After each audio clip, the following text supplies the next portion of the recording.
where you and Kate and the McKnight people were so gracious and welcoming and showed us around. One of the great things about traveling the traveling I've been doing in the last year has been when I arrive in a place, very often it's a foundation and foundation people who are in touch with the local art scene that are my host and show me around and give me immediately a connection and an insight into what I'm doing that I would not have had otherwise. So I'm going to keep stalking you, Vicki, and see where it leads next.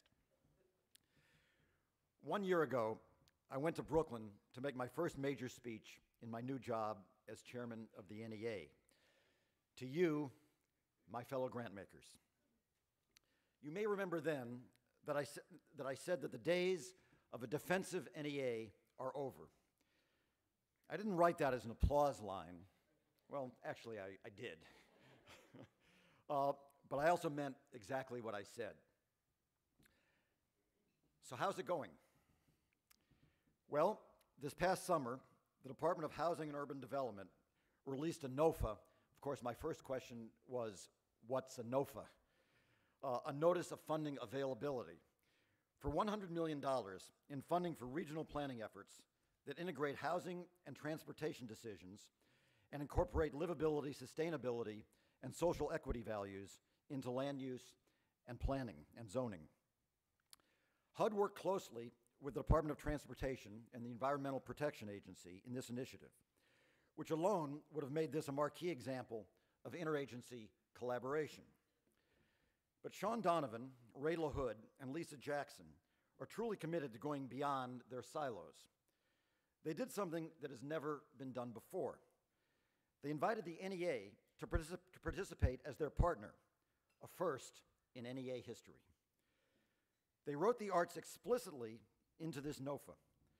Sean Donovan and I issued a joint press release to make communities aware of this priority, and HUD hosted a webinar specifically for the arts community to encourage them to apply for this $100 million.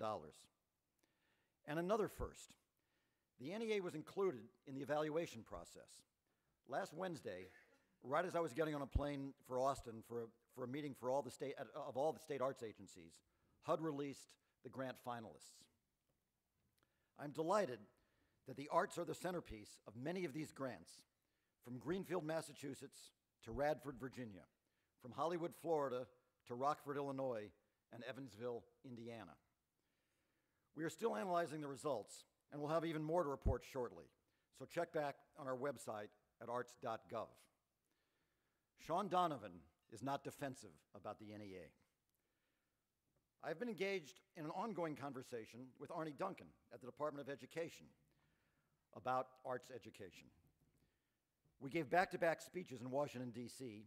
at the Arts Education Partnership, a first since the founding of AEP. And we've met together on numerous occasions since then. When Arnie is described as inspiring or as a visionary, for once, these words are not just overused cliches. He not only understands the importance of arts education, he is doing something about it. He knows that half a mind is a terrible thing to waste. The DOE's new Promised Neighborhoods program, another $100 million, includes the arts as an invitational priority. Of course, I took some exception to not having the arts as a mandated requirement, but as Arnie pointed out, if you only have two things that give you extra credit on a grant application, you can be pretty sure that everyone is going to include them. And that's what happened. And we are also working to make sure the arts are even more integrated into future DOE funding. Arnie Duncan is not defensive about the NEA. Kathleen Sebelius at the Department of Health and Human Services is determined to do something with the arts. We are in the process of planning a conference that will look at the role of the arts in childhood development and the geriatric population. We are also engaging the important role of the arts in mental health. On May 3rd, 2011, National Mental Health Day, we are coming together to kick off and celebrate the Year of the Arts at HHS. Kathleen Sebelius is not defensive about the NEA. Ray LaHood, my good friend at the Department of Transportation, gave a speech to the U.S. Conference of Mayors. As with Arnie, we gave back-to-back speeches, in which he said that the Department of Transportation was going to be looking for ways to work with the NEA. I'm happy to report that that process is well underway.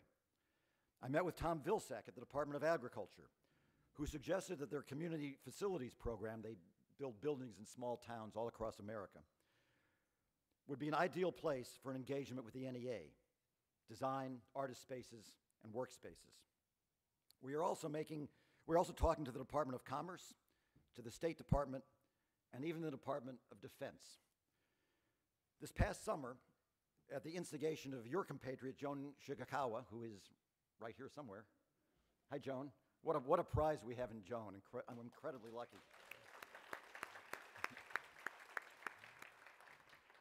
We launched a program called Blue Star Museums. 920 museums across the country offered free admission to active duty military personnel and their families from Labor Day through Memorial Day. Thousands of military families enjoyed every kind of museum, and many museums have even been inspired to start year-round military programming.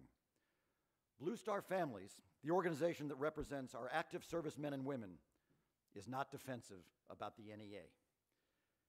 At a dinner recently, Kathleen Sebelius interrupted me as I was going on and on and on about our plans at the NEA, and she said, "Wait a minute, I see what you're trying to do.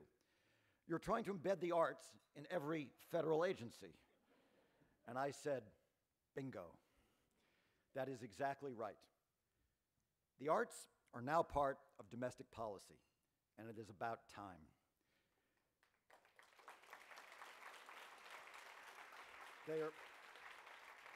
They are one of our major exporters.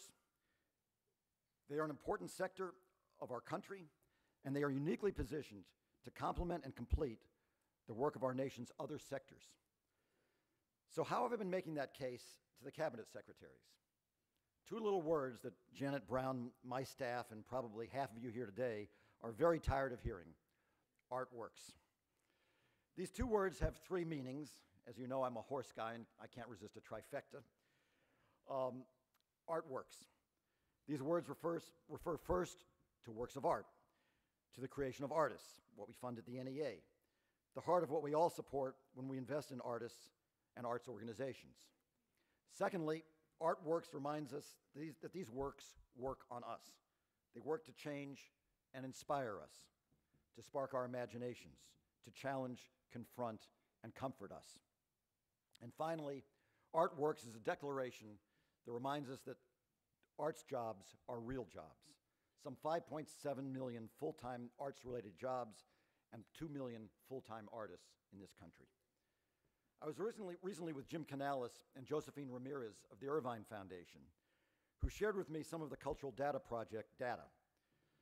The nonprofit arts organizations in California have annual revenues roughly comparable to that state's convenience stores, which is great, but the arts do something that 7-Elevens don't.